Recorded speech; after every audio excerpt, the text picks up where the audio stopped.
Hi, this is Devin D. I'm not in right now, but if you leave your name and number and the time you called, I'll get right back to you. And don't hang up! Boop! Bruh, are we doing Ninja Christmas this year or what?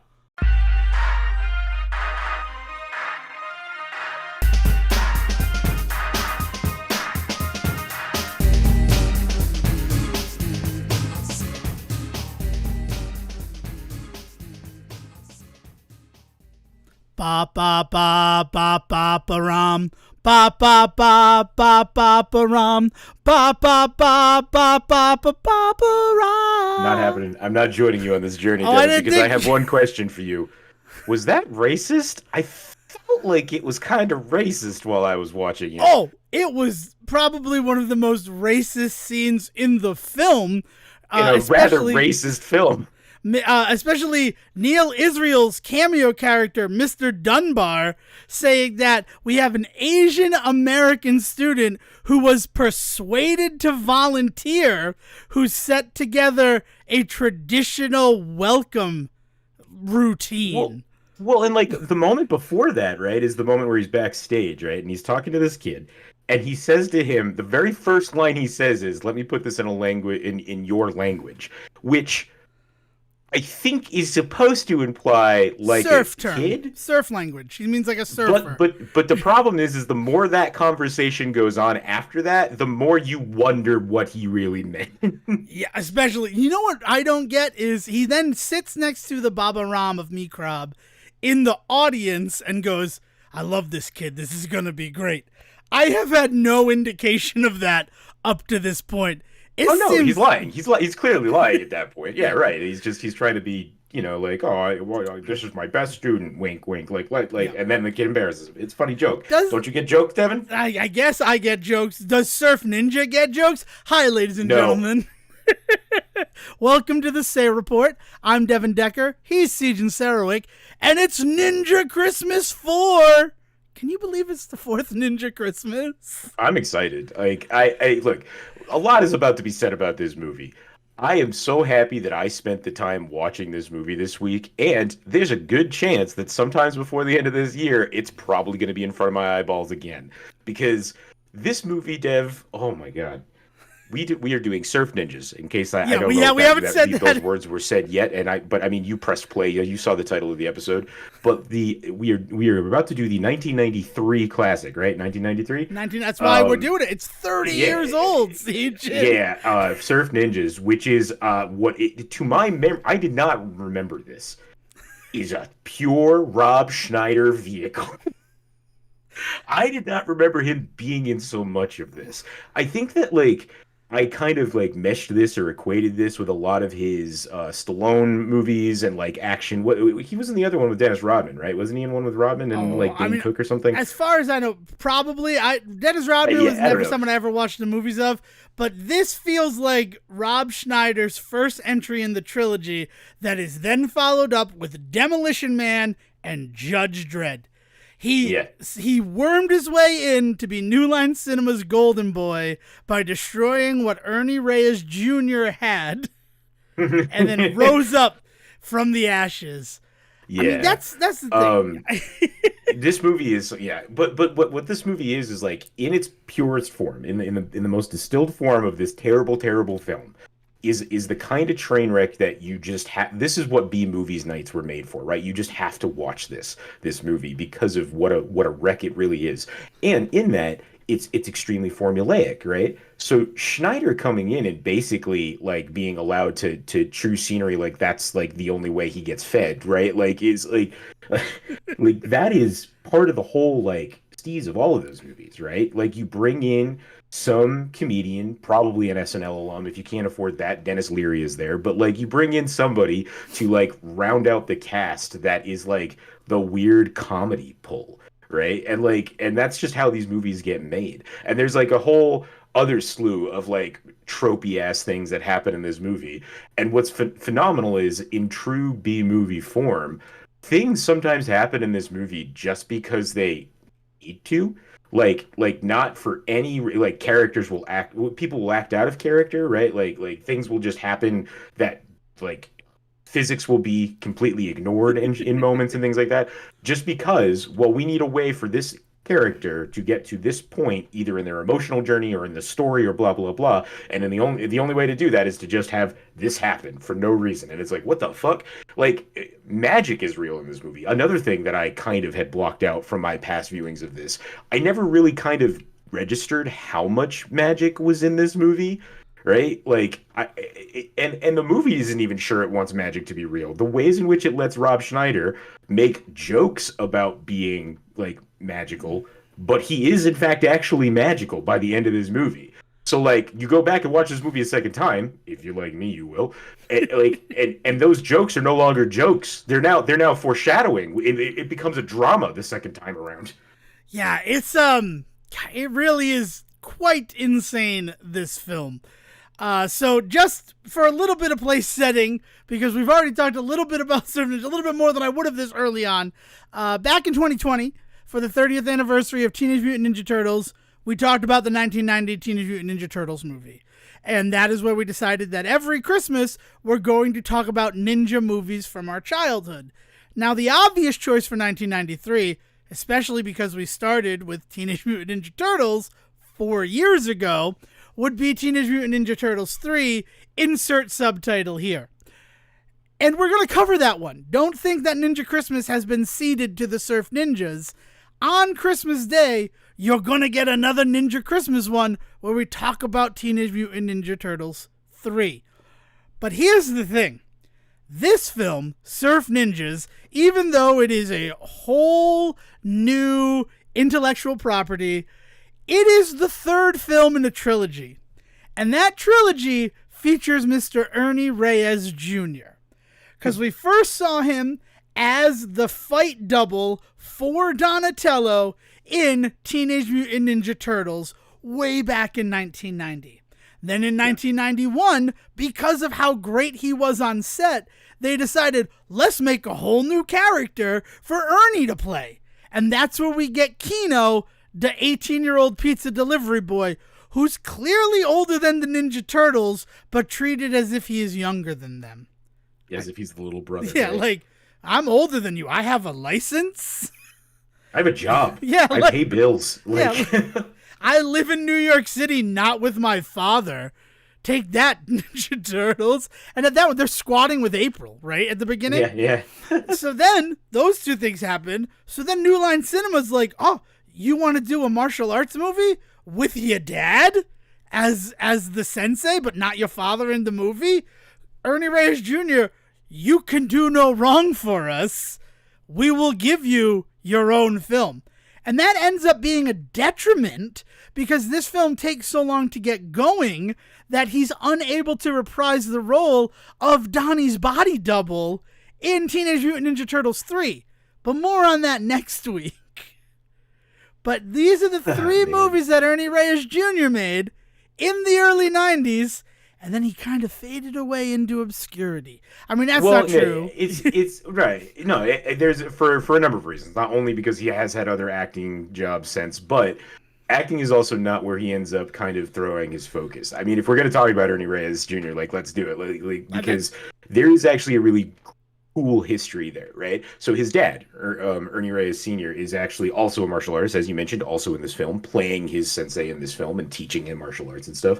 And that's very much like a kind of a real life thing because he did learn martial arts from his father, and his father is a award-winning martial artist, and he so Senior works on a bunch of movies. I forget which one. It's like Enter the Dragon or something like that he's on. The Last Dragon. The Last Dragon. Yeah. And like an untrained stunt guy gets kind of hurt, and so he is able to kind of use that moment to say, you really should be using trained guys, and he kind of gets his crew together. And this is not unusual in the stunt world, in the martial arts world especially. The guys have their team that they work with, right? Like Jackie Chan is the primary example of this. Jackie Chan movies, if you ever see like a Jackie Chan headed film, you'll kind of start to notice that a lot of the henchmen in one movie are the same guys in every movie, and that's because it's his team. They're really good at working with him, developing scenes, and most importantly, not getting fucking hurt when they're doing the work with him because they know how the dance works, right? And that's what Ernie Reyes Sr. creates in the film career that he had, on top of also being a fucking badass actual martial arts like competitor and stuff like that. So Junior gets this stuff too, and Ernie Reyes Jr. is no slouch in that he's also award winning in that regard.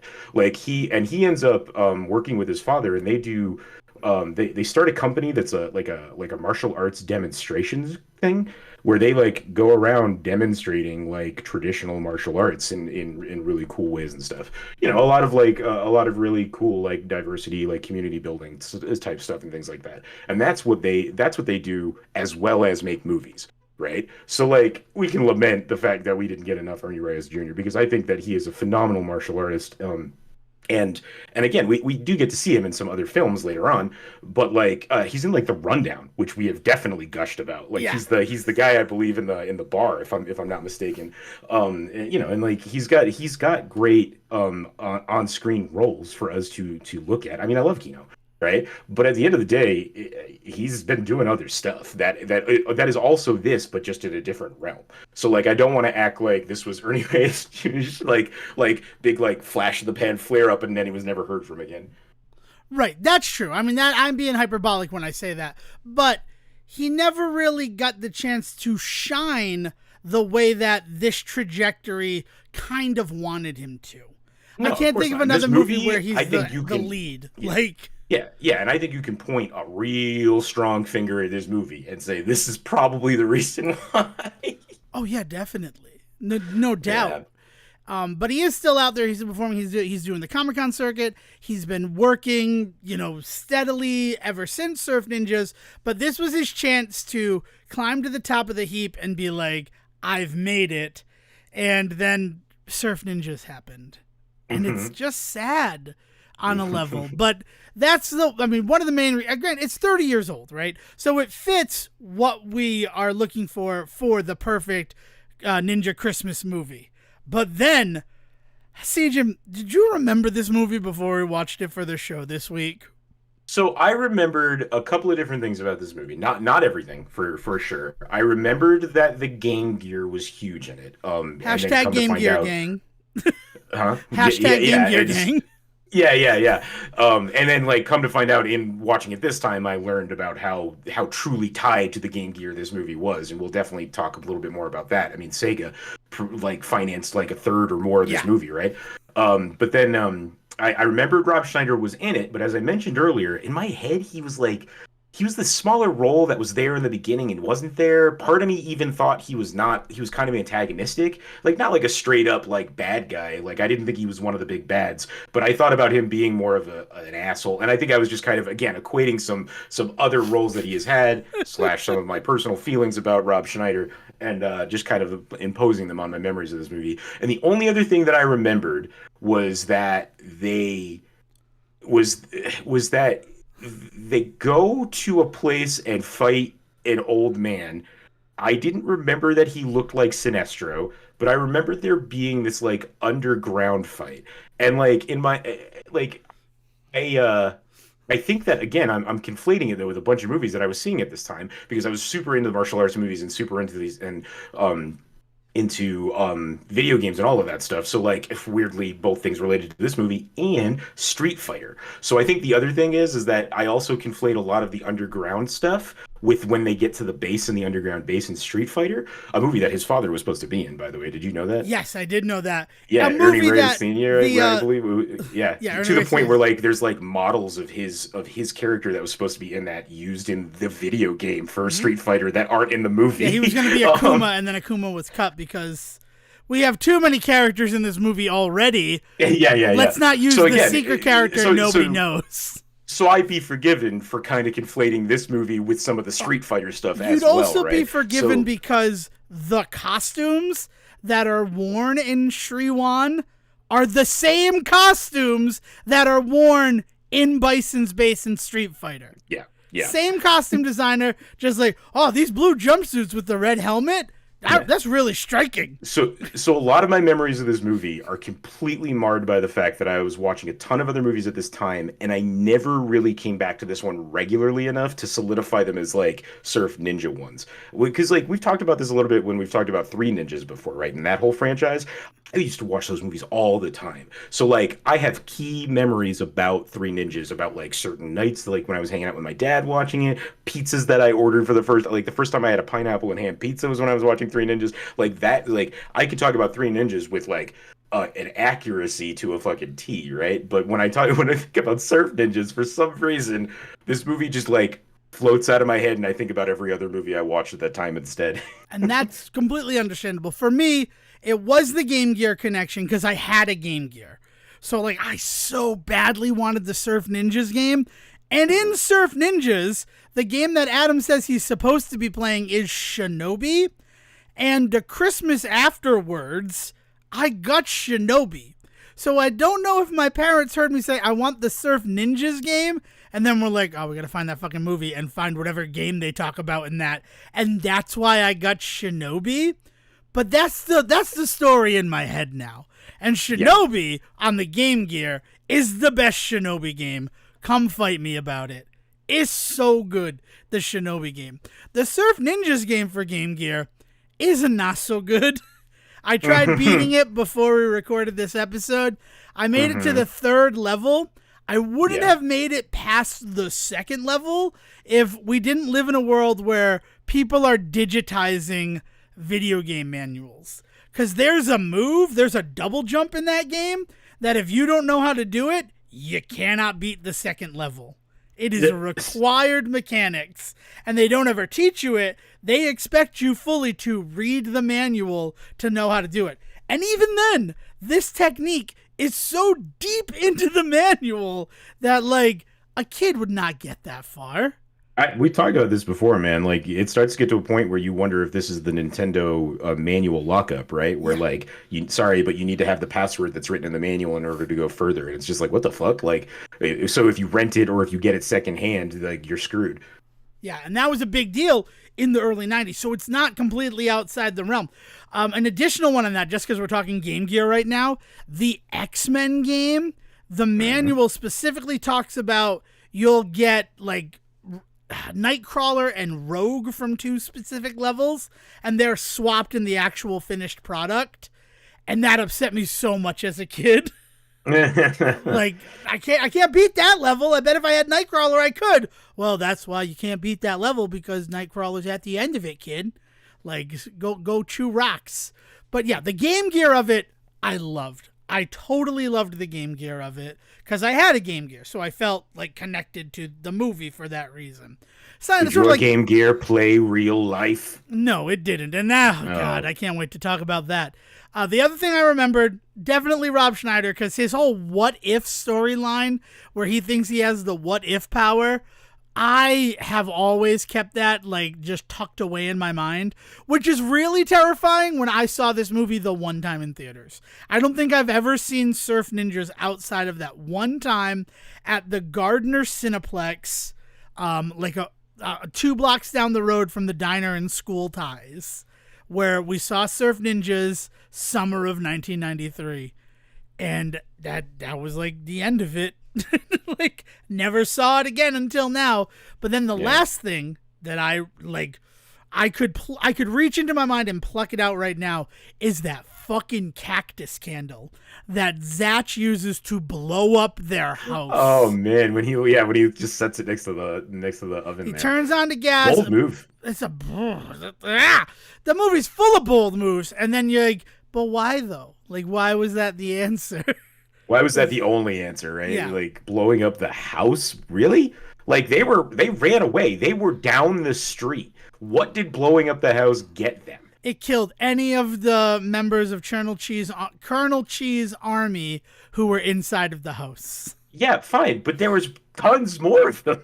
That's true. I mean, like, it almost would think if they could have, like, disguised that they were dead by doing that, but that's Right, not the exactly. story. Yeah, no, if they somehow use the house blowing up as a way to go into hiding, or if you told me that like there was an important, like if we had seen like a big bad, right? Like if it had been one of Chi's like right-hand men that we had like gotten to know as like, oh, you got to take this guy out of the picture, then it might have been worth it. But as it is, guys that we have watched them before this beat up with just plates and mops, they suddenly fucking up the ante to just we have to blow them to the sky high. It's like, whoa. Is the only way to be sure. Okay, it's just so. I mean, this movie ends on like kind of a happy note, but then we're going back to Los Angeles. But what do you have in Los Angeles now? The hamburger stand is gone. The house is gone. Mac's gonna be pissed. Yeah. Also, you're a goddamn king. Well, no, I mean he does. I mean, let's not get to the end of the movie yet. No, in fact, we should talk about the plot of this movie. We should. First of all, well, wait, it's wait. Rambo. Last thing that I need to say. Last thing that I need to say. Tone Loc was the other thing that I remembered, because everybody remembers Tone Loc as like Ace Ventura, and I'm like, yeah, but he was also in Surf Ninjas. You know, Tone Loc Toboggan. I know him. I refuse to let this be the thing I remember Tone Loc for. I mean, that'd be a wild thing, Sejin, if this is how you knew Tone Loc. But I just knew that he was in the movie. Yeah. And it's weird because then he had this like 3-movie little career of Surf Ninjas, Ace Ventura, and Blank Check. And then I can't think of another movie that he was in. I guess he's in Ace Ventura too. Are you fucking kidding me? I can't. You don't remember what else he was in? Oh, he was in Bebe's Kids. He's in fucking Heat, dude. Oh, this is that moment in the show where Devin reveals that he's never seen Heat. Oh my god, so good. I mean, not as good as Righteous Kill, mind you, but I've never seen that either. I'd like to see those movies. I just have not gotten a chance to. That's it. Well, for anybody that has seen those movies, they're very mad at me right now. I mean, the dude has like he does like voice work for a while. Oh, yeah, he's he does a couple of other movies. CJ and the Bear, like the CJ and Jamal. He's the voice of CJ, the teddy bear. You know, the Ted prequel at this point. Yeah, I was thinking more like fucking Titan AE, but sure, yeah, like. Oh yeah, he does Titan AE too, but he also does Bebe's Kids. He's the Rollo frickin' type baby in Bebe's Kids.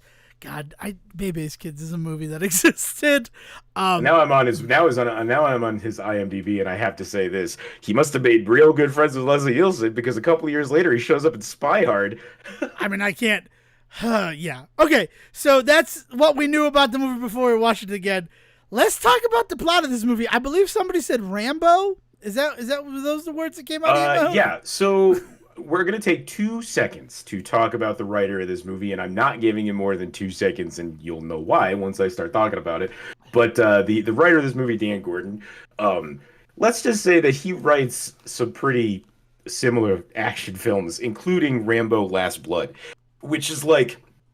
As I was watching this movie, I was like, this is basically a Rambo story. This is an American outsider who finds himself tied up in some type of foreign affair, but to him, all that matters is getting his like family or his friends out. So he's just gonna go on an over-the-top killing spree, which is basically what the end of the last back half of this movie is. And when I looked up, when I was thinking that, I then looked into the movie afterwards to do my research and found out that sure enough, Dan Gordon actually wrote that. But the dude is Dan Gordon's a bit of a weird dude. There's like rumors that he was an IDF soldier at one point.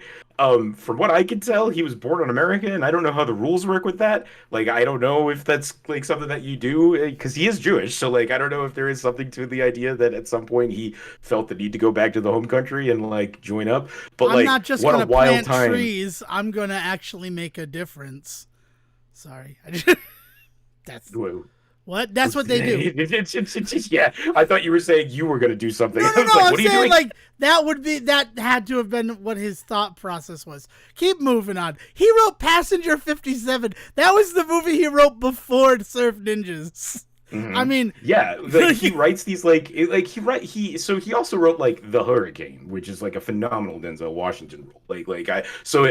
He is not just writing these action movies, but when he does write these action films, like kind of has a little bit of a formula he sticks to, shall we say, which I think kind of helps this movie. Doesn't help this movie, but like creates an atmosphere for this movie to basically just do whatever the fuck it wants. Because as long as it sticks to the formula, then nobody can argue, right? Except none of this movie sticks together at all. There's these crazy ass moments where again, like suddenly like a thing will just be allowed to happen. Like they'll go from like beating up guys with kitchenware to blowing the house up, right? Or like all of this stuff about the kid wanting to drive, and like they just let him drive for the last 20 minutes of this movie, and it's like he's still a 13-year-old boy. He's What's going 11. on? He is Yeah, 11. 11.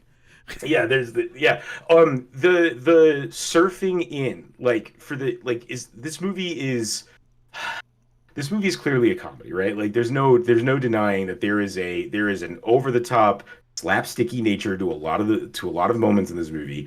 But at some points it can't tell if it wants to be slapstick or satire, right? Because like in like a ninja film, the idea of like the ninja crawling up the side of the fort to take on the opposing general, like that feels like that's straight out of like these like old school ninja films from of my youth, right? Like Oh yeah. give me those 1,000 times over. But to get there, the fact that they all had to be on man-made surfboards that they had to surf over the reef in order to get to the is ridiculous. And the idea that this army of ninjas come surfing in and nobody noticed them, like there isn't anybody watching the water line on this compound. What the Okay, hell? I mean, let's talk about the fact that the reason they have to surf in is because all of the guns are pointed at them, right? Like they look through the binoculars. Terrible friggin' joke, but I will admit, like, it got me as a kid, and then as an adult, I'm like, I understand why you guys thought that was clever in '93. Because Johnny, that's Ernie Reyes Jr.'s character, looks through the binoculars and says, they got about 100 guns and they're all pointing straight at us. So then Zach, Ernie Reyes Sr., takes it, and he has an eye patch on his left eye. So you only see the one circle of the binoculars. And he's like, you're right. What are we going to do? And they're like, yeah, we'll just surf around it. But they have to surf through the area that the guns could already kill them in order to surf around the back. Yeah. It makes like zero. And also, to make that many surfboards would take like days. Or let's talk about like small moments, right? Like this is the like pulling apart like major plot points that are clearly more like when's the joke and when's the plot. Like that's a hard balancing act, and like sometimes people don't land it. That's fine. But one of the moments that really fucking got me is the moment when Tone Loc Tone Loc's character's name, Lieutenant he's the cop Spence.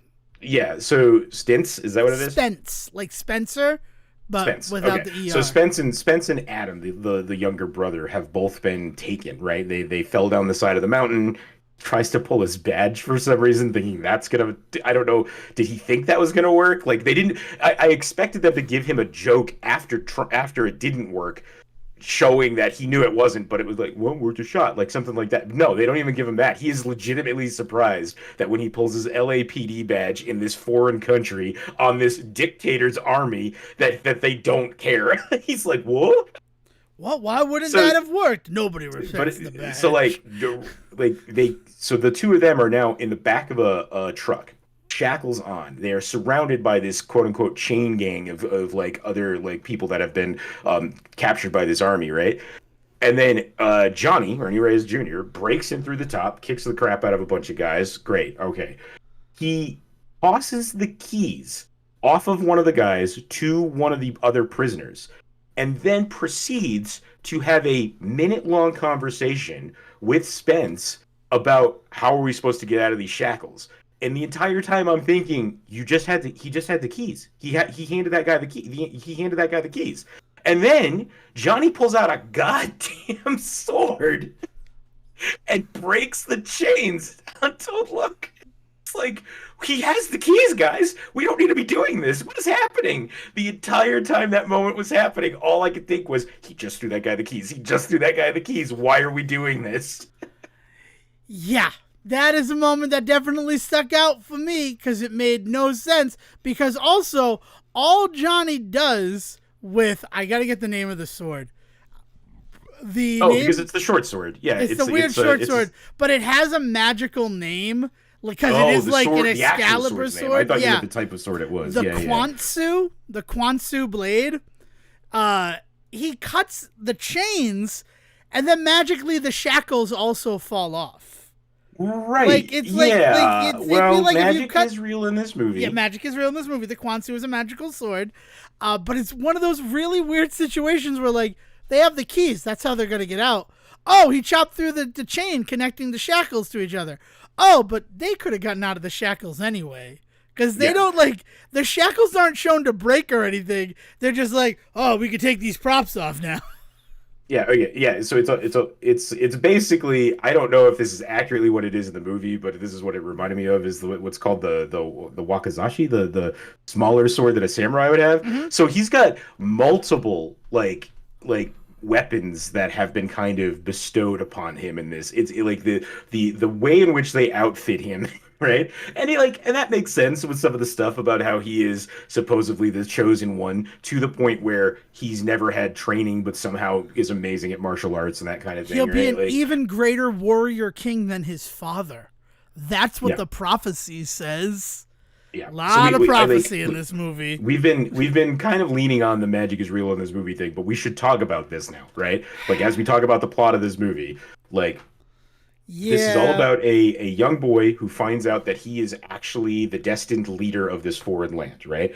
But with that comes his magical ninja abilities. His little brother has the sight, essentially the shiny, except he. He's destined to be a great visionary, which Mhm. apparently means like soothsayer, seer, like psychic type character. But Like right now, as far as we can tell, this only seems to manifest in his game gear, in which he is able to, through his game gear, not only see the world, but we learn by the end of this movie, manipulate like the the real world. world and Yeah. like what is going on. So he is able to see when their house gets attacked. He's able to watch on his game gear, watch it happen in pixelated game form, right? Like, it's not like he's watching like a fucking like hidden camera. He is playing, he thinks he's playing a video game, and then he realizes, oh no, it's real life. And then that is used later in the movie for him to actually take control of things and actually control things. Wild. And then the top layer on all of this is Iggy, Rob Schneider's character, who I'm makes jokes. 37. Yeah, he makes these jokes about how he seems to keep jinxing things, because he says, "Oh no, what if this happens?" And then 10 minutes later that thing happens. Such as, what if the house blows up, and then boom, the house blows up, right? And so he makes jokes about how he needs to like not like use this power. He needs to use this power for good. He needs to be careful about what he says, blah blah blah. And we're all led to believe that he's overreacting, because it's ridiculous that that would be what's happening. Except that by the end of this movie, it's pretty much confirmed that that's exactly, like, he has these powers. Why does Iggy have magic powers? I could forgive Adam on top of Johnny having magic powers because of the way that the whole, like, they're destined, their fate, like, they're from this magical land, blah blah blah. The two of them are connected by, their brothers. What the fuck does that have to do with Iggy having magic powers? So the really crazy thing is that Iggy, with his magical powers, would be the inciting action. Because he's like, what if I am adopted and I'm actually the son of some great king? Like, the fact that he says that, is that what bestows onto Johnny and Adam the fact that they are that?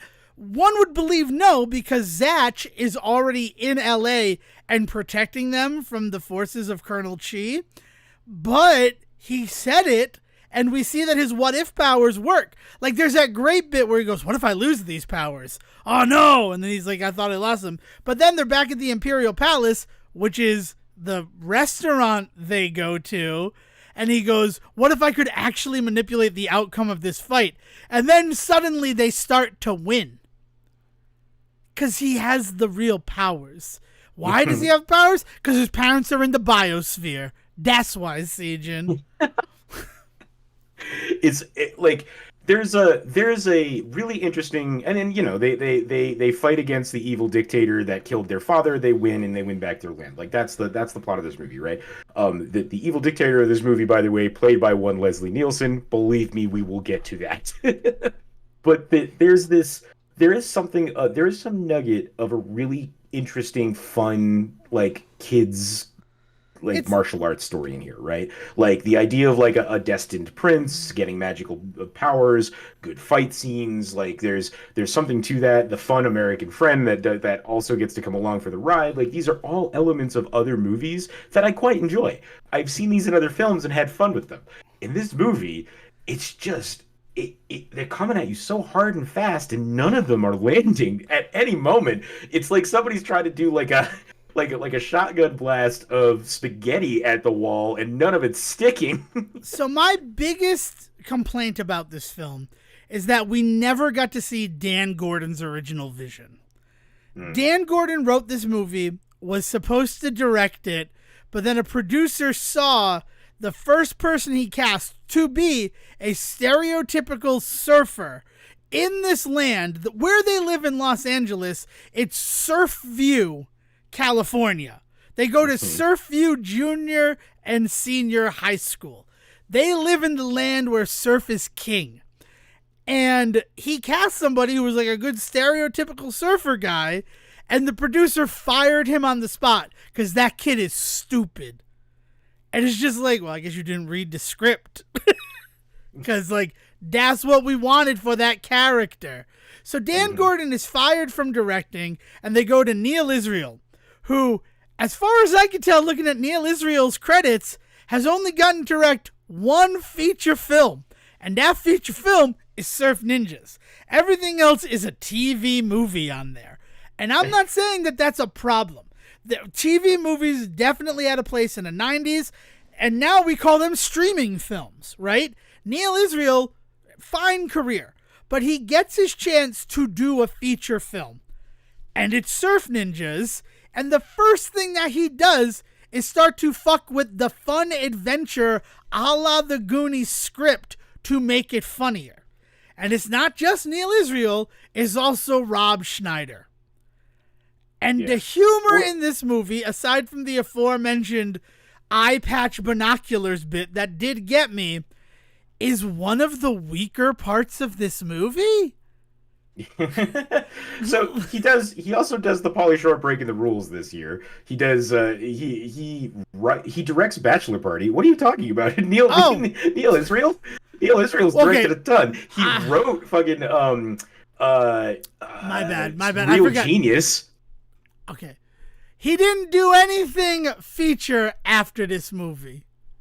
Everything else is either TV series or TV movies. Yeah, as a director. Yes, yeah, as a director. That's all I'm saying.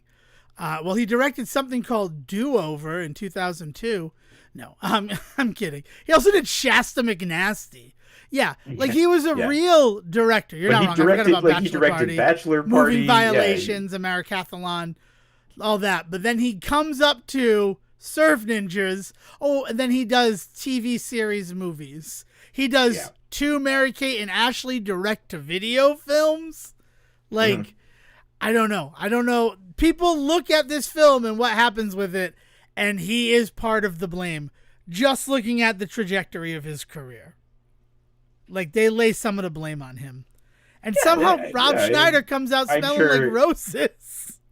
Yeah. But so it gets picked up by this comedy director, and I think that's where you start to get a lot of the really over the top slapsticky stuff, especially with one Leslie Nielsen, right? Leslie Nielsen's scenes in this movie feel like he's doing a fucking Austin Powers bit. Like, it feels so different from the rest of because there is other slapstick style comedy in this movie by the very nature of it being a martial arts film. There's always going to be that kind of comedy in it, right? But what he's doing with like the answering machine bit, running up and down the stairs and missing calls, him like torturing the guy, but like, you know, he sounds like fucking like Bugs Bunny standing over Elmer Fudd doing it the entire time. Like there's weird shit that Leslie Nielsen is doing, and he's doing it all separate from everybody else. Like the majority of his shit is done in a different room than everybody else. He is in a different movie. He's in readjusting his hat. He's like he's got when they attack in the past, and he like his big Shogun hat keeps like covering his eyes and stuff, and he looks like the most inept person ever.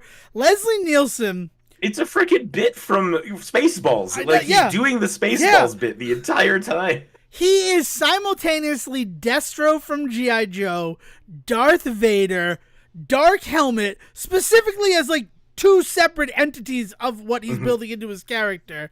He's mhm. also Walker from Teenage Mutant Ninja Turtles 3 in the terms of like, I'm an outsider who has taken this over. He's also Tom Cruise from The Last Samurai.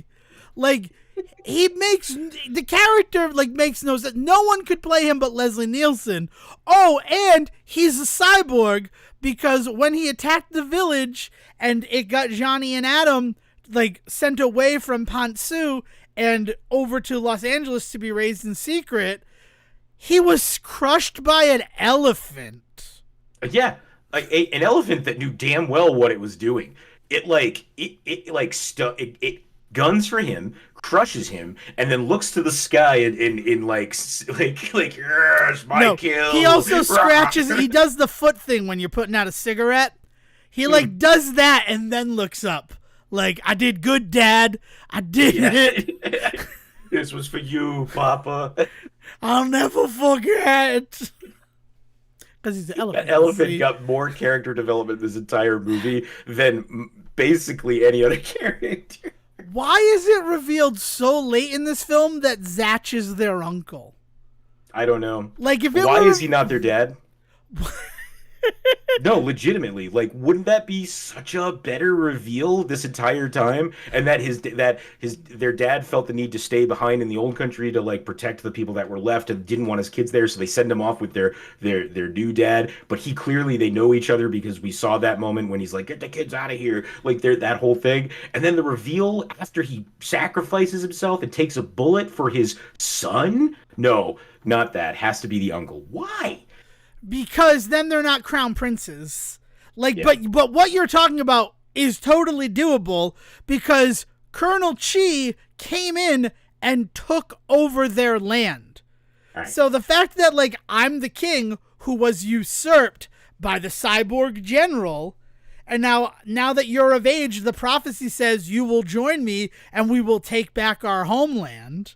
I'd even be okay with him hiding that he was their dad. It would actually fix the question that started this whole thing. Why is it revealed so late? Well, if he's their dad and he's left them on their own for this long, that's a damn good reason for him to not want to say to them, "I'm your father," right? But he can say, "I knew your father," and do that whole bit, right? Yeah, Like the reverse it's a Obi-Wan, we wild call thing it. when he reveals that he's just their uncle, because then it's like, well, then why did you need to keep that a secret from us? Like, what about that was going to be upsettingly painful to us, that you were this guy that, I mean, there are plenty of people in this world that never meet their uncles. Like, Right.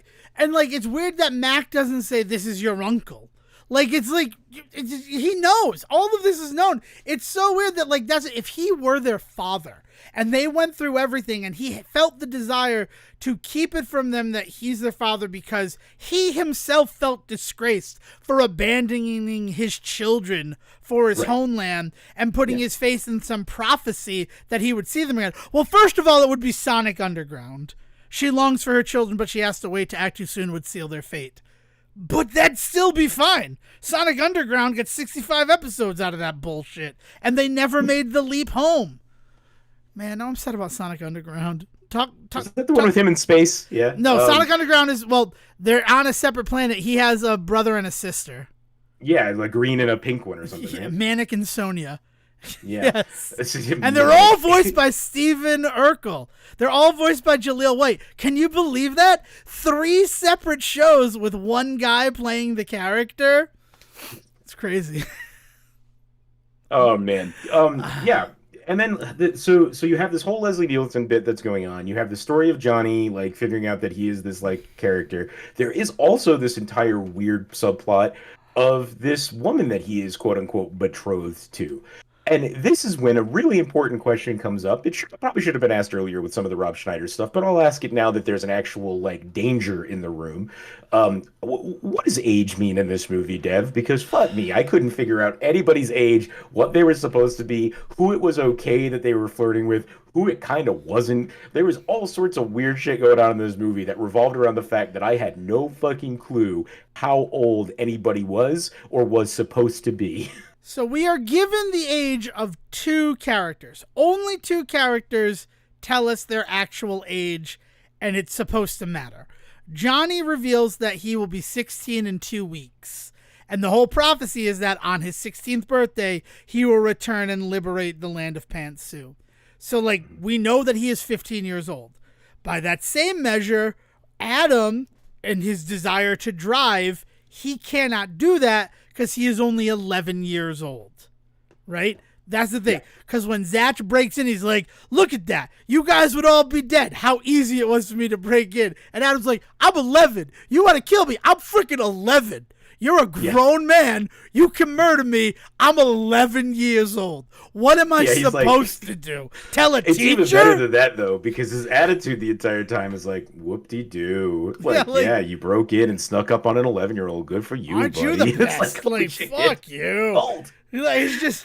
But yeah, like, so we know their two ages. Which Well, okay, then... so with that, but important thing to point out, at least with Eddie Reyes Jr., we can say this. He's supposed to, you said 15, right? He is 15, meant to be He is going 21 on at the time of the filming of this movie. Yes, because his birthday is 74. So he is 21 years old and playing a 15-year-old in this movie, which generally, there's conversations to be had about that, blah, blah, blah. But, he's an actor. He can do whatever. The problem becomes when the last third of this film revolves around him just running around with his shirt off, kicking the shit out of dudes. And he is like, I mean, he's Ernie Reyes Jr. As I mentioned at the top of the episode, like he is a martial arts champion at this point in his life. Like he is built. He's looking jacked. good. He's looking good. Right. He's looking but good. But the problem is he's a 15-year-old kid. The entire time you're just like, this is confused. This is like weird. Like what? Like looking at this grown man's body running around, and I'm supposed to believe this is a teenager. And then wrapped up in that is he is quote unquote betrothed to the character. What's her name? Rome. Like Romy. Like that's that whole joke. When they go to the Appearance Palace, is like, this is your loyal subject, Gumbe. Gumbe, you mean Poke's friend? That joke is funny to me. I don't even care. Stupid. Because I wrote down a fucking Gumby joke, really? That's in my notes. He'll be your Gumby-in-law. Like, they eat on that fucking Gumby joke for like 20 minutes. They're making Gumby jokes. They do that with every. That's what they do with every joke, though. Is they just fucking run it into the ground. So his betrothed is Rome. Her name is only said one time in the movie. I think it's supposed to be a play on like the Valley Girl name of Romy, and it's Kelly Hu, and Kelly Hu's awesome, but she's been acting for a while. She's definitely older than Ernie Reyes Jr. Oh, there's a moment when they first introduce her where I'm like, oh, okay, she's like she's way older than this like even in universe, she's clearly older than this character. So like, that's gonna be some stuff, right? And I get the idea that like they had no control over this. Their families kind of just like made these deals before they were even concepts in like the fucking planet's eye or whatever like you want to talk about. Like this idea that they are in this weird kind of relationship where she is clearly too old for him, but he is this destined figure. Again, the makings of an interesting story to tell, but they don't care to talk about that at all. Fucking all. She first of all, she makes out with him multiple times in the movie. Like, and there's never a moment where she's like, "Oh, you're a child." So then I thought, well, maybe she's not. Like, maybe she's supposed to be his age. Maybe she's supposed to be like 15. Maybe she's supposed to be 16 or 17, a little bit older than him, but not like so old that they do need to talk about it. But then later in the third act of this film, there's a moment where she decides to use her femininity to lure a group of soldiers into a bush and then like kick the shit out of them. Which, in my head, if she's at this point now supposed to be a 16-year-old girl, was super fucking weird and gross. Well, also, that has one of the weirdest jokes, because I wrote in my notes, what'd she say? let's have a gangbang, because those four guys are like enthusiastically following this woman into the brush. And then there's like she just like she says something and we don't understand what it is. She flashes her eyelashes a bit and then walks off. And these dudes just like abandon all their posts and just like gleefully run into the woods after this what I think to be 15, 16-year-old girl. Yeah. It's a moment for sure.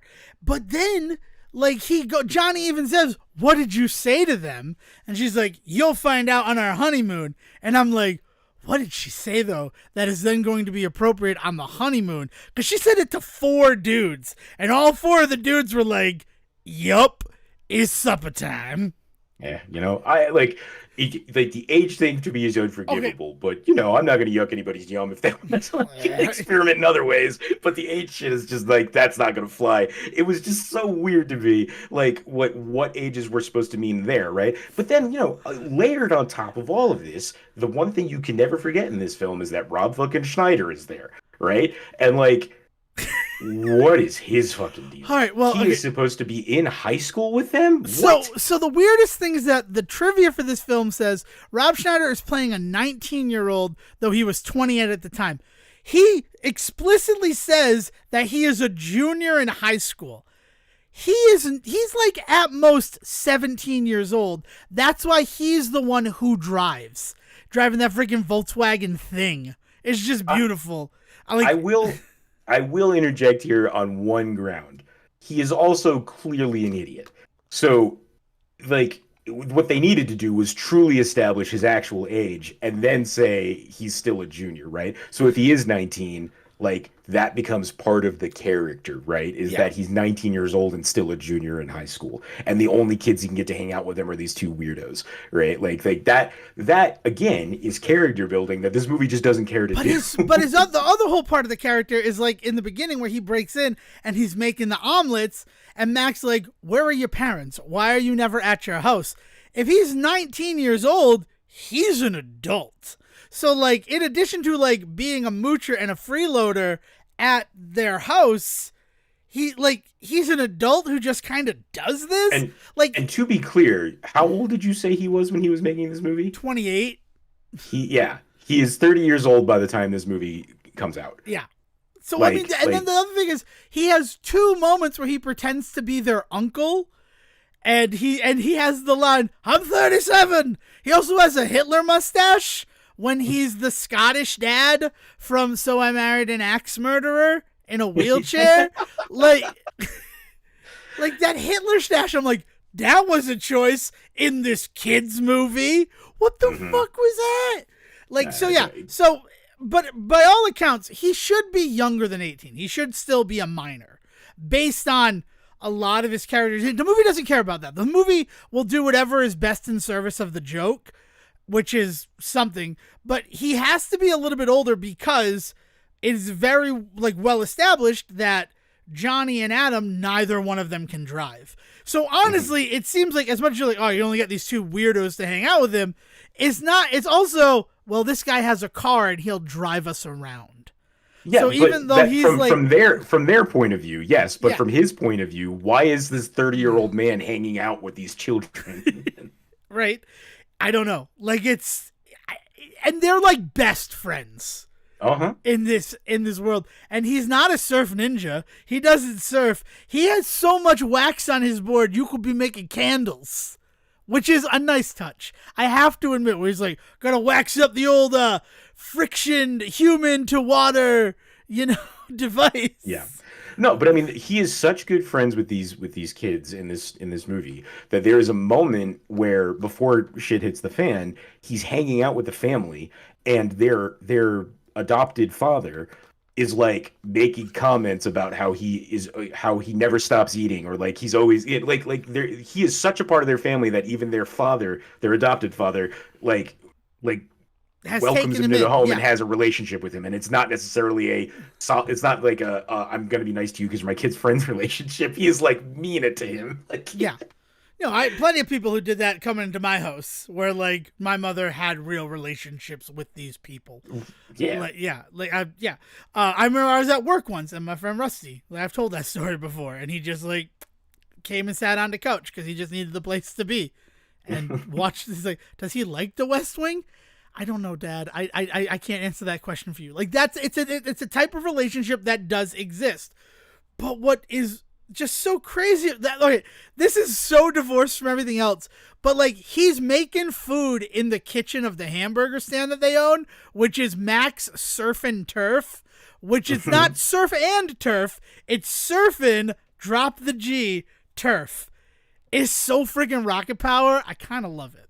But I was gonna say, I dig that. That's good marketing. It's great marketing. Yeah, it's really, really good. He's making hamburgers in the back, and Max is like, yeah, you can still eat it. He throws it away, and I'm like, is that better? Is it better for him to not eat the food he's cooking and to have it just thrown away? Yeah, no, immediately I was like, that was really, I mean, like, I get not wanting to eat your food all the time, but throwing it away, why didn't he take it and eat it himself or something? But the line that happens at that moment, Schneider says something along the lines of like, you ever try this with pickles on it? And I thought, a hamburger? Yeah, I know. It's like a weird... I think he says sweet pickles. Like, as opposed to, like, the more... Dill, I guess. Yeah, like, he's like, oh, you ever tried these with sweet pickles? That makes a little bit more sense. Yeah. I just caught that he was just like, did you ever try pickles on a hamburger before? I'm telling you, it's something good. And I'm thinking, yeah, man, like, that's, like, common knowledge. But then this dude is like, you're eating all my food. I'm like, okay. As a person who hates pickles... I am aware of pickles. I know how to cite them, like, in the world. Much as I think someone who's, like, hates snakes would be able to identify all the various kinds of snakes because you learn your enemy. The pickles that he is putting on there are brighter, like bread and butter pickles or sweet pickles, as opposed to the duller dill pickles you generally see on a hamburger. I mean, it makes a little bit more sense, but it is still a weird, it's one of those things where we're supposed to be establishing this, like, almost like stoner-esque persona for him that he's, like, gonna eat anything. And, like, the craziest thing they could come up with was pickles. Like, there's so many other things he could have said. It really just bothers me that he throws away the food. Like, you own a restaurant. Don't do that. I don't. Yeah, the Schneider character.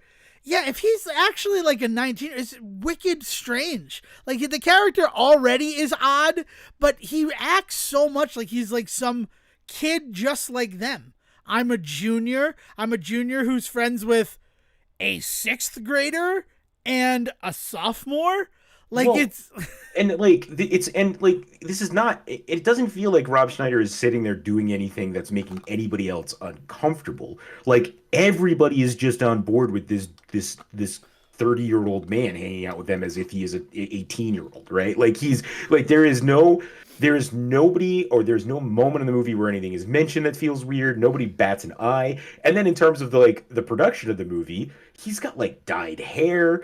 Like he's got full on like costumes that are like joke costumes to match theirs. Like that bit with him being in the surfing suit when we see the other two in the surfing suits, and his is the only one that has a fucking cod piece on it, right? Like there's like jokes like that. Or he's got a huge boner. His cock looks huge in that one scene. It does not look huge in any of the other scenes.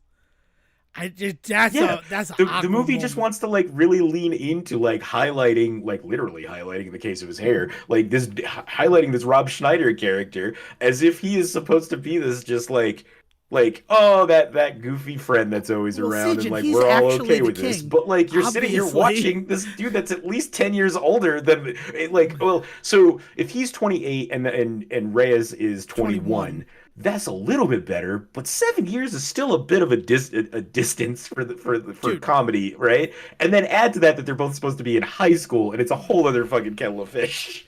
And the fact that there's an 11-year-old. I don't know how old that actor is. Carlin, I think his name is, or Kalen. The one who plays Adam. I'm gonna look up his name right now. Nicholas Cowan. John Carlin plays Mac. And that I got those confused. So Nicholas Cowan, I don't know how old he is, but he's supposed to be playing an 11-year-old. It becomes a little bit weird when it's 17 years. Where you could put another whole Iggy between Adam and Rob Schneider's actual age. Yeah. But then, here's the crazy part for me. It's math time on Ninja Christmas. So, Zach talks about the prophecy that 7 cycles after men fly to the moon like eagles, someone will come to take their land away. So men flying to the moon like eagles, that would be 1969 when man first landed on the moon. So 7 cycles, I would imagine, is years. So that puts us into 1976. Adam is a newborn. So knowing the 4 years difference in age between Adam and Johnny in that whole sequence where he watches his parents get killed and the elephant save the day, almost, is 4 years old. Right. Which means if it is now 2 weeks before he's going to be 16 years old, only 12 years can have passed between 1976 and the setting of this movie, which would put this movie in 1988. Which doesn't really make sense. But if this movie were actually set in 1992 and he were out of high school, right? He's a 20-year-old man who's still at home helping out his father with his adopted younger brother, right? Him and Iggy, instead of being a high school student, works at the hamburger stand and they're just best friends. That really kind of solves all the problems. High school happens for 5 minutes, and it's the Baba Ram scene and Adam not knowing where Spain is on the map.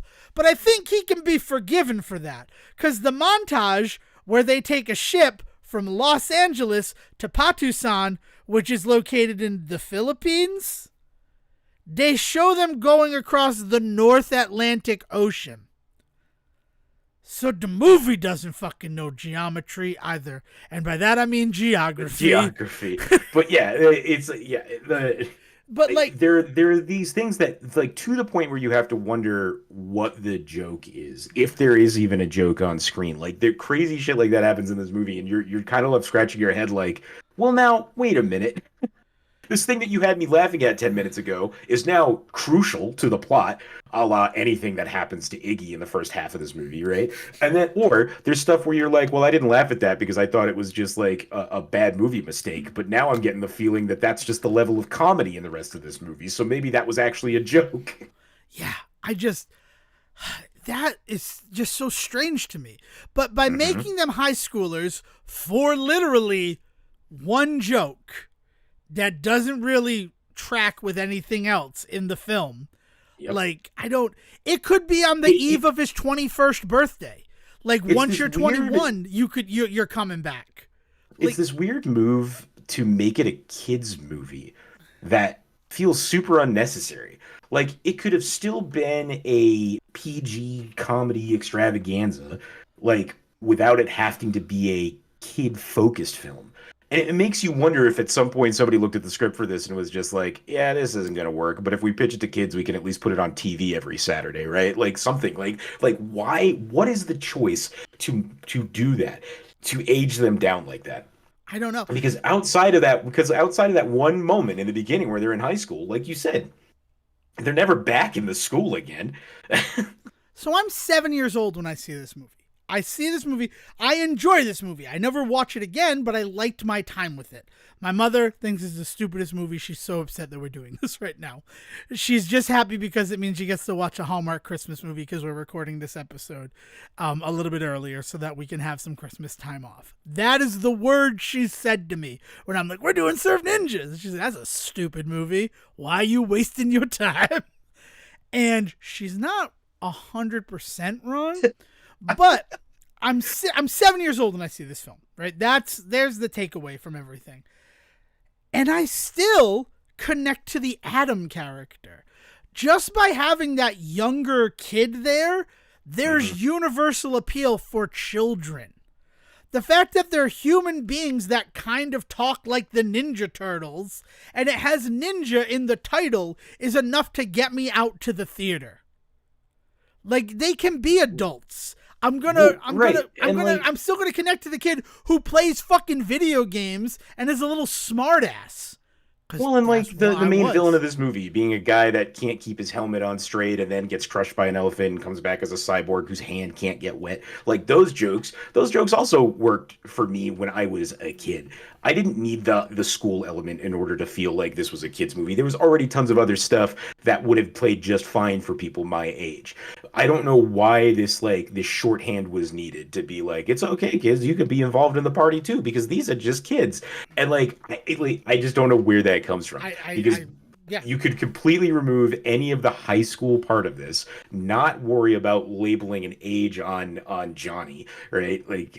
And this movie works just fine, plot wise, comedy wise, all of that. We did not need the school stuff at all. It's just a wild choice. I mean, for me, I never got the Baba Ram joke. I'm just like, oh, they're singing Barbara Ann. They're singing the Beach Boys song. Kids loved Beach Boys.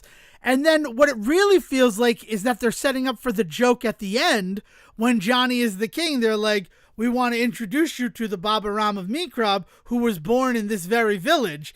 And he's like, oh, rock and roll. And then they do another, and they actually just do Barbara Ann at the end. Like, it felt like, oh, we have to bookend it. Otherwise, no payoff. Like, Also, no. it makes the beginning joke okay because this time around the Baba Ram's in on it. Yeah. I don't think that's how it works, guys. It's how it works in 1993. Surf Ninjas, printing gold. I mean, they were going to do it. This movie, an hour and 4 minutes in, is a Saturday morning cartoon. Yes, Like, it is 100% a cartoon. The entire time I was watching this, I was like, "Holy shit! They're just doing something. They're just live action. That's all they're doing. They're taking GI Joe. They're taking Street Fighter. They're taking all like Teenage they're Mutant just Ninja doing Turtles, yeah. anything. Like, yeah, that's why, like, the Destro of it all. That's why he looks like Destro from GI Joe. I mean, and he does. The sound effects are ridiculous. Yeah, absurd. The surfing in the car. And the whole goal was for this to then become an animated series. Mm-hmm. But you don't make money in the box office, we're not going to give you a TV show. Also, weird time 1993 for like Saturday morning cartoons. Because NBC stopped showing them. ABC stopped showing them until they came back with one Saturday morning 2 years later. It was pretty much just CBS who was doing Saturday morning cartoons. Fox Kids kind of like it existed, but it was mostly just Spider-Man and the Tick. You're right. Like, it wasn't the toy selling machine that the other channels were, right? Yeah. I mean, don't get me wrong. They were still selling the Tick toys and shit like that. But yeah. But Fox was primarily after school was when they showed that stuff. So Saturday morning they did a couple of them, but then they moved on to other things. Mm-hmm. Like it was just like we want to compete with while CBS is showing stuff, be an option. Like ABC was still showing stuff as well. NBC decided, oh, we're gonna go live action. That's why you have Saved by the Bell, City Guys, and all the things like that. So your point about this being a cartoon, right? Yeah, it is made all the more obvious in the final moments of this movie when they invade the compound. And this entire place that we know has guns, because as you pointed out, they say going in, those guys all have guns and they're all pointed at us. They then get onto the other side of the compound walls, and apparently all of those guys just forgot how to use their guns because not a single fucking one of them does. They all go back to just fighting with quarterstaffs and fucking and billy clubs and all sorts of weird shit. The only person who has a gun is General Chi, and he apparently has never shot a gun before. Because he's awful at it. Well, and then there's that poor guy that they kill twice by throwing down the stairs. 3 times. He goes down the stairs 3 times, and then he's never seen again. Let me tell you, if this were a modern movie, the after credits scene would be that guy still falling down the stairs. Yeah, no, I mean, like fucking Kung Fu Panda straight up steals that joke. Yeah, exactly. Like I'm just like this guy falling down the stairs would have been the after credits joke, and I'm a little sad it's not going to happen in this movie. But also, he's dead. That dude is very dead. Leave him alone. There's so many people in this movie that you're like, well, that guy's definitely. I mean, we talked about it. They blow up that house. Like those guys. They blow up that house, but there is like you talk about why isn't there some big bad? There's the big bad who's played by Philip Tan, Captain Ming, who is there at the hamburger shop, Like he's the one that he like hits with the skateboard and then he runs off. And then at the Mm. house, he's the one who ambushes him from the roof, and he does that. Clearly, he doesn't step on anything, but it makes it look like he steps on his nose as he steps over him after avoiding his attack from above. And then he also shows up in the Imperial Palace. And the only reason I know that is because he's the boss of the Imperial Palace stage in the Game Gear game. Yeah, but that character. But to clarify, what I was saying is like that dude is not established Right, in any way, shape, real or form. way. Yeah, it's. But I mean, I guess I bring that up because like they don't know how to do it. They don't know how to do henchmen because after the Imperial Palace, where he is defeated, like officially defeated by Zatch, that is when we're introduced to the big guy who falls down the stairs. Mm-hmm. And then it's just his show every time. Yeah. God, he is so crazy. I mean, I enjoy this movie for what I don't know if I even do. Like watching it again as an adult, I'm like, well, I get where my mom's like, this is a stupid movie, and now you own it on DVD, and like they're gonna know. Well, You're gonna get so like I was saying afterlife. before, though, there is this special kind of magic that this movie captures in that this was a time when anything was getting fucking made. People were so happy to just make movies and see what worked, which is such a rarity nowadays. I mean, we are literally in the age where like every studio is dialing the fuck back because they're so worried that they're not going to make $1 billion. I mean, like we're sitting here as the Marvels is officially being labeled a box office bomb, and by the accounts and the definition of the word, it is. Like, I'm not going to argue that, right? But like, it's it worse made than a box office bomb. $200 It's worse than that. It's been abandoned by its studio. Right. They're like, but we're not it even. made We don't even care $200 anymore. million freaking dollars. And now that's on a $280 million budget. But this movie, this movie manages to like come out in 1993, be out there for a bit, and then, as I said, like it still comes out on TV. It's a movie that gets picked up. It's a movie that people see. It's a movie that people talk about. The Rob Schneider of it all is not just me just bringing it up. It is a common thing that people talk about. Is that old Rob Schneider movie Surf Ninjas is apparently the way this movie is remembered. Like there's some wild shit that goes on. Like, and this movie makes $13 million, I think, or something like that. Like some crazy low number. It's some really, really no. I thought it was $5 million, but that seems just like I'm kicking it while it's down. No. The one thing that I remember reading about this movie $4.9 million worldwide. $5 million is being generous. Yeah, it somehow beats Manhattan Murder Mystery, the fucking Woody Allen movie. Like the week that it's out, like it comes in like 13th place, and Manhattan Murder Mystery apparently comes in like 14th. Jeez, yeah, it made $5 million this movie, and I mean, Here's one of the issues with this film: the video game that's in it, the Surf Ninjas game that Adam is playing. That's not the Surf Ninjas game you buy if you go to the store. It is a game that was coded and programmed specifically for this movie. Every single shot of game footage is taken like in real time off of the Game Gear, which that's just impressive that the Game Gear was able to do that. Like this movie made me glad I had a Game Gear and not a Game Boy. I will say that. So we mentioned that earlier, and we should go back to that, right? Sega getting in on the financing of this movie is also another big thing. Like it is heavily funded by Sega, and to get the Game Gear in that kid's hand so that it gets into yours. And I guess I'm not surprised that it's not the same thing because, again, with the plot of the movie being he is playing on his Game Gear and he is playing Shinobi, right? That's the game that is supposed to be on there. Well, that's the game that he says a lot of the times either the cartridge is blank or it's the pack-in game of Columns that was originally released with the Game Gear. But what he says is, oh, this is weird. This isn't my game. And then it starts being all of this like real life stuff that's happening around him. I guess part of me as a kid would not expect to then be the game that I would play, right?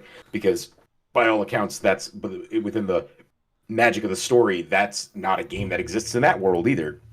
Right. So like, also you start to get a little bit Battletoads on me when it's like, well, they were creating the game and now they're in the game and now they created the game to be in the game, and it's just like, what the fuck? Like, but because they're making the game, the expectation for me is, well, then that's going to be the game that comes out in our real world. Yeah. Like they put the time in, we're seeing it move. I mean, it doesn't look like a great game by any. The best shot that is done in the game is when the two ninjas sneak up and kill the detail that is assigned to protect them at their house. Mm-hmm. That scene is like, video games are art. Like, honestly, this is what I would point to as video games as art, because a lot of the stuff that happens in the game that is not menus, or the scene where he's like, I'm not seeing anything in the Game Gear, Zach. What's wrong? Well, and then the game comes out, like, this is more egregious, I think, and more to your point, I think, is the game comes out before the movie does, and the game is based on a lot of early stuff from, like, Dan Gordon. Yeah. Like that ends up really not being like Neil Israel and Dan Gordon are giving them a bunch of stuff about what's happening early in the process. So they make the game early in the process and the game comes out before the movie does. So more to the point, if you're trying to sell the movie Surf Ninjas, the movie is not what you is going to be the thing that is weirding you out because you've played the video game supposedly, right? So like it's not like you go see this movie and you think, man, I want that game. The thought was you'd play the game, think I'm going to go see this movie, and then you go see this movie and this is what you get instead. Yeah, the game starts at the Imperial Palace. So that's a whole half hour of the movie that is just, we're not going to cover in this video game. 40 minutes of an hour and 40-minute movie. Yeah, actually, of like an hour and 27 45. minutes. Like, Yeah. let's say 27 minutes of the hour and 27-minute movie doesn't come into play. Right, and right. then this first level is the Imperial Palace. The second level is the docks, like when they're going to the ship. And you fight a sumo guy at the end of that level. And I'm like, there's no sumo guy in this movie. What are you talking about? Like, there's no sumo guy. And then, man. And then they get to Padusan, and it's beaches, jungle, the cave where they get the weapons, and the final boss there is Zach. That was cool. Fighting Zach, like that's as far as I got. I could not be. Well, Zach. so you know why the game ends up being this, right? Because as I said, they were getting these early notes from these guys, right? And that was what they had filmed first. They spent all their time in Thailand filming the back half of this movie first, so that they could then just come home to LA and then just kind of do the back half when they, to round it off. So the reason why the video game ends up being that is because they're getting all these early notes from these guys on what's going on in the movie making at that time, and they're working on the back half of the movie first. Yeah, and and that's why you have to use the sword to defeat General Chi, but in the movie, he just kind of like pushes him into water, and that kills him. I mean, he dies. Yep. Very Wizard of Oz reference. But yeah, and they establish it. I don't know, like it's good kids fare. But I mean, they really, really lean into this being a kids movie, like to the point where, like, when they put this movie out, they purposely put it out in a what they quote unquote family market first. Yeah. Oh, yeah. They released it 2 weeks early somewhere in Indiana, right? That had one of the largest family-oriented markets in the country. Like so this streak, this Midwest streak, gets the movie 2 weeks before anybody else because it's Indiana and then down to Texas. Like there's like a town in Texas that also they focus on too, and they're so adamant that this is going to be a movie that is going to appeal to the whole family, specifically kids, and it's going to be safe for kids and all of that, and that they don't even want to release it in the wider markets first. Yeah, it's so weird that Evansville, Indiana, and Lubbock, Texas are the two places where it's released because they do it. And then the other issue is there's no marketing for this movie. Like, I don't know how I knew about this movie. I don't. I mean, if it's one of those times where, I mean, we live in a glorious age where 1,000 movies come out a year, but that was not always the case. So if it was the kids movie that was out for that time of the year at that point, you might have only known just because your parents just looked at the movie listings and saw a PG rating next to a name and just went, well, I guess that's the one we're going to, like. Yeah. I mean, I must have seen trailers for this movie. I was so excited to see this movie. And I mean, if you did, I don't know why you weren't fucking pissed, because supposedly I have not seen any trailers for this, but one of the big things in the write-ups of the critique of this film that I found was that a lot of people were expecting a lot more Leslie Nielsen and for him to be a lot more three-dimensional than he was, shall we As say. opposed to, hey Leslie, we need you to go play on a sound stage for a weekend, and we're just gonna record what you do. There legitimately are only two locations that he exists in. He only exists in the inside base area and in the outside base area. Beyond that, he's not seen anywhere else in the world. So like he could have literally just done 2 days of work for Yeah, and he could have. And he feels like he's in a completely separate movie. yeah. Like everything, he's on the phone too. We never hear the person who he's talking to. It's just him talking to himself, and then a bunch of like actors in Thailand who are just extras laughing at him. Like it's nuts. It's insane. Yeah. And also, I mean, it came out at a weird time for New Line Cinemas, so they didn't do a lot of promotion and marketing. But $5 million. Here's the thing. I knew Ninja Christmas was coming. I was so nervous that we were not going to get to record the episode we're in the middle of recording because of the SAG-AFTRA strike. I thought we're not going to get to talk about Surf Ninjas. I'm looking forward to talking to Surf Ninjas. I was so excited for talking about Surf Ninjas that when they put up a Kino action figure, Kino got his first action figure ever in 2023 as a San Diego Comic-Con exclusive. I did the legwork to make sure I got a copy of that figure. I have that figure. He's not here with me because he's a San Diego Comic-Con. My collector brain's like, you can't take him out of the box, Stefan. You have him. You're excited to have him. I'm sorry, we cannot take him out of the box. But I have him. I did buy Ernie Reyes Jr. figure. Since that one came out, Walmart has one. He immediately sold out, but it's when he's training and trying to get into the foot. And honestly, that one looks more like Johnny in Surf Ninjas. But because that one just came out, there's been a lot of reviews of that figure. And I don't know if I'd wanted to buy him because he's breaking. Like his hands are breaking, which is awful, right? Because they all have interchangeable hands now, and it goes a little over the glove, so they break. But then everybody's like, why don't we have Surf Ninja action figures yet? We're never going to have Surf Ninja action figures. I just need to say that. Buy your Ernie Reyes Jr., do a custom job, and Adam is trapped with Tone Loc, and what if Rob Schneider wasn't in this movie? And you'll have an Ernie Reyes Jr. figure that can be Johnny in this movie. Because we're never... So I was going to ask that about the video game. No Iggy, huh? No Iggy in the video game So, at I mean, all. it's really just missing hours of film then. Oh, it's... You're so mean. You're so mean to Rob Schneider. This is why we haven't done focus so much on him in this movie. Like, and he just makes bad jokes, sometimes racist, sometimes sexist. There's all sorts of weird shit going on in this movie. So my question is, was this the first time that Rob Schneider was like, cultural appropriation, I can be everything in this world? He's got the scene where he's the Scottish father, the Scottish uncle. I'm 37. And then he wears the hat, the like Chinese hat with the braid going down. And I'm like, who the fuck let him put that on? Right, yeah. Or when they attack the hamburger stand and he takes on the like really bad, like stereotypical Chinese accent, like, oh, I'm just washing the dishes. Nothing to see here.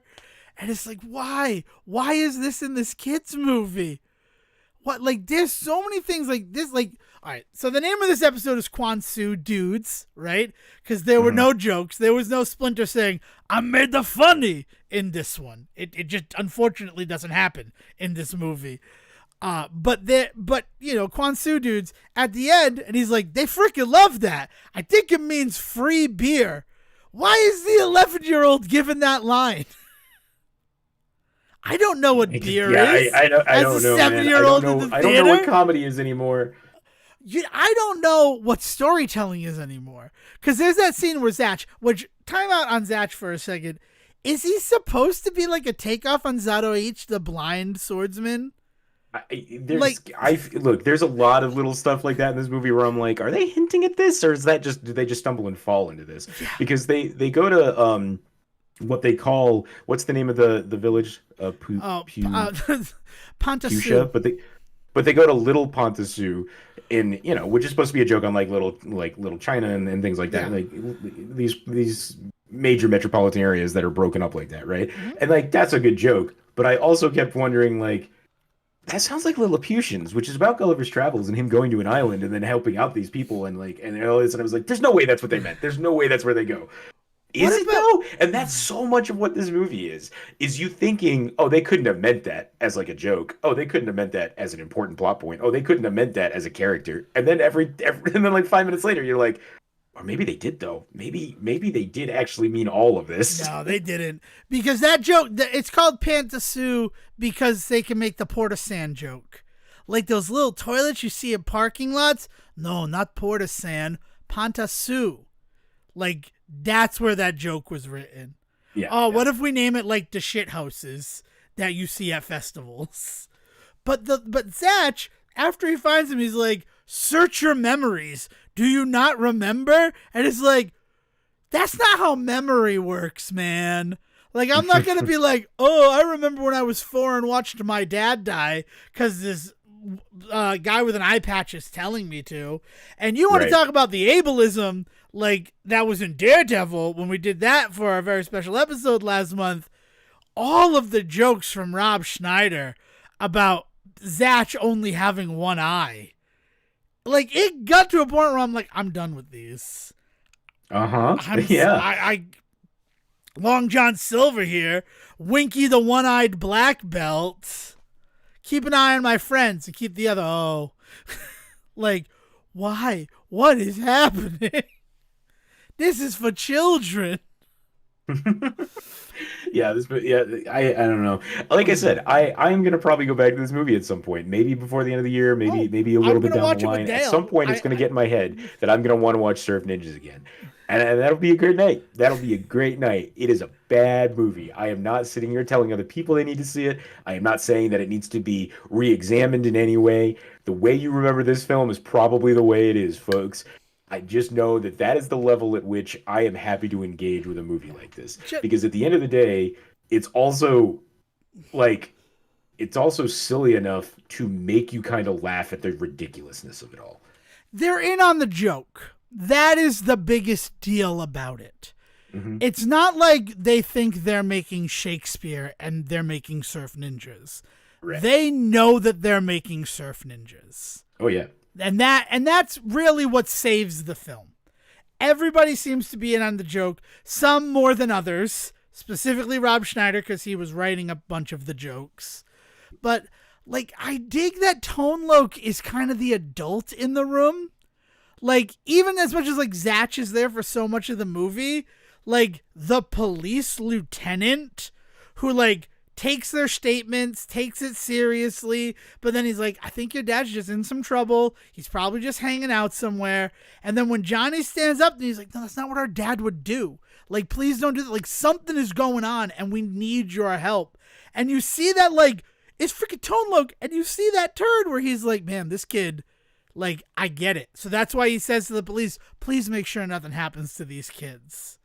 Like, I trust them at this No, point. I mean, he obviously, like, you know, there's this weird part where, like, you're not quite sure because the movie is so quick to just accept that he goes along with them on this fucking journey. It's a ridiculous move for this character to do this, but he does. There's this moment where you wonder, holy shit, is he in on it? Is he one of the bad guys? And he's just, like, keeping an eye on them. Is he going to turn on them at some point? No, he just legitimately is worried about these kids and goes with them on this whole adventure to take care of them. Like, that is his role in this story. And, like, that's wild. Like that's where that lands for this character. There's no reason for his character to be there in the back half of this film, but yet there he is. Yeah. And he gets to go to a tropical island paradise, and it's been 17 months since he's had a vacation, and some other stuff that I can't elaborate to the children. Which is why it's okay. Yeah, right. Which is why it's okay that I'm gonna go to this like this land taken over by this like evil like mastermind villain. Like, yeah, what a great way to go and relax. But Well, the fact of the matter is, I get to be in this tropical setting, but I'm technically still working. Like, they can't be like, where'd you go? He's like, I was abducted and trying to protect these kids. And the kids are going to go along with it because he helped them save the day. I believe that we need true reform in the police in this country. I think that we need to really examine what the cops are supposed to be doing, where they fit into the larger picture. I think it might be a bridge too far to ask one of them to take his vacation time to go follow these kids to I another don't think he's country using where this is vacation not time. his problem. That's my point. I don't think he's using his vacation time. I think he's going to go back and he's going to put it all in as overtime because I was working the case. I also don't think my tax dollar should be going to that too. But he's working. You're not having to pay for like plane tickets and things. Maybe you are. I don't know. I think they take care of that. I think the kids take care of that. I mean, how do they get on that boat? Do they own that boat? What's the deal with that boat that they get on? There's a lot. Yeah, they get on a boat and then they just hop on a boat because the only way to get there is to get onto a boat. Obviously, Devin. I don't know why you're asking so many questions. They needed a boat. They got on a boat. They're on a boat. They're kings. They're kings. It's like Pair of Kings on Disney Channel. It's a magic boat. Magic is real. Magic is real. I will concede that magic is real. Maybe we just didn't see the moment where Iggy goes, "What if a boat just showed up and took us?" What if a boat could take us through the Atlantic to the Philippines? Why would you say it like that? Hey, I don't know how the powers work. I just... I don't know if I have anything else to say on this one, Siege. I don't know why we would push it any further. Go. Yeah. Watch it if you want to. Yourself. Yeah, go watch it if you want to. Then just be aware of what you're getting into. But this is the perfect pick up a beer, order a pizza, have some friends over, and watch a bad movie. This movie is so that. So I remember, here's going to be my final thought on it. I remember, it must have been like 2011. It was after The Boat. And I was invited to go watch Teenage Mutant Ninja Turtles 1990 at like one of the old mills that's been transformed into loft spaces because they had a screening room. And I go to do it, and everybody there was expecting to laugh at how bad the Teenage Mutant Ninja Turtles movie from 1990 was. And I was not. I was there to like, it's a theater, and I get to watch Ninja Turtles. I freaking love that movie. I'm excited. Mm-hmm. And my excitement ended up weirdly like tinting the way that the other people viewed the movie, so that what you're describing of like get a bunch of friends together to watch a bad movie and have a good time ended up not happening with Teenage Mutant Ninja Turtles. Like someone's the problem there is that movie doesn't qualify as because it doesn't qualify as that, right? Like they don't understand that. Surf Ninjas should have been the movie we watched if that was the experience they wanted to give to each other and their friends. And like that, now I fully grasp that. As you say, get some people together and watch Surf Ninjas. The worst part about Surf Ninjas right now is that I watched it alone in preparation for the show. I am excited to watch it with people and see what happens. The other thing to note about Surf Ninjas, it ain't streaming nowhere. Which is actually there is a version of it on YouTube. There's a channel on YouTube called Movie Every Day or something like that, DDF Movie Day, where they put a movie up every day. And then I think their whole thing is that they just leave it up until somebody tells them to take it down. So there's a bunch of movies on this one, including Surf Ninjas. So it is currently up on YouTube on a channel that we are not related to and do not endorse in any way. So it's not impossible to find. Right. But other than that, you gotta go hunting for this movie. I mean, as a New Line Cinemas movie, they could throw this on HBO Max for nothing. Mm-hmm. They own it. It's an AOL Time Warner company, which is now owned by Discover. They could put it on there. And why wouldn't they? They're too busy blowing up everything reining in shit. Yeah. Did you hear about the stuff this week with Discover, Warner Brothers Discover, basically pulling the licensing from PlayStation? Yeah. And PlayStation is somehow catching all the heat on this shit. Yeah, we're going to talk about that in the episode you listened to before this. Yeah, but if you want to know why it's not up on HBO Max, it's because they're too busy trying to make sure people can't watch anything. Yeah, but I was surprised with that. But it is also available on DVD. It starts out as not a great DVD transfer. I will admit that. Like it opens a little weird, but it gets better as it goes along, which I've rarely ever experienced with a DVD transfer. So it's out there. You can get it on DVD. I got it for like $6 off of Amazon. Again, we're not affiliated with that. We just know that Papa Bezos loves the show. So allegedly. Right? I said that like fact, and it's not fact. It's a Say Report fact.